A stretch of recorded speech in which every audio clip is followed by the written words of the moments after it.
Pemirsa, fraksi Partai Persatuan Pembangunan atau P3 tetap menghormati proses hukum yang sedang dijalani oleh kadernya Fani Syahfriansyah atau Ivan Has terkait kasus penganiayaan terhadap pembantu rumah tangganya. Bahkan fraksi P3 akan berikan bantuan hukum kepada Ivan Has.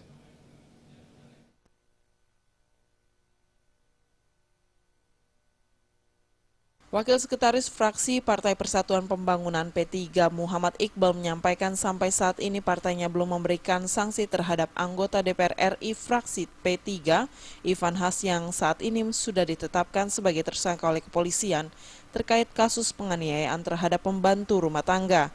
Menurut Iqbal, fraksi P3 DPR RI menghormati asas praduga tak bersalah dan terus memberikan support dalam kasus yang menimpa rekan sejawatnya tersebut.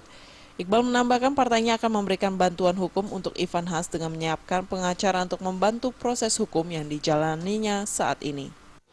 Dan kaitan kasus hukum yang menimpa Ivan Has, tentu P3 menghormati proses hukum yang berjalan dan P3 siap memberikan bantuan hukum jika Pak Ivan Has memintanya, yaitu pengacara dalam hal ini, pengacara.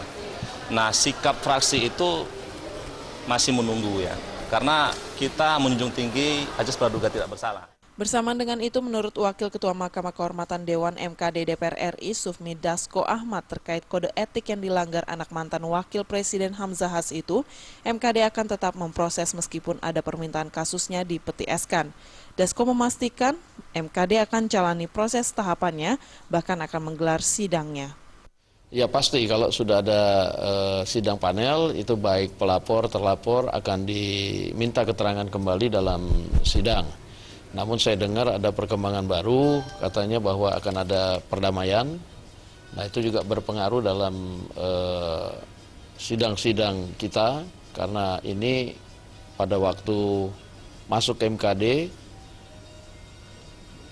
perkara ini adalah perkara dengan pengaduan, jadi ada laporan masuk. Dari Jakarta, Wahyu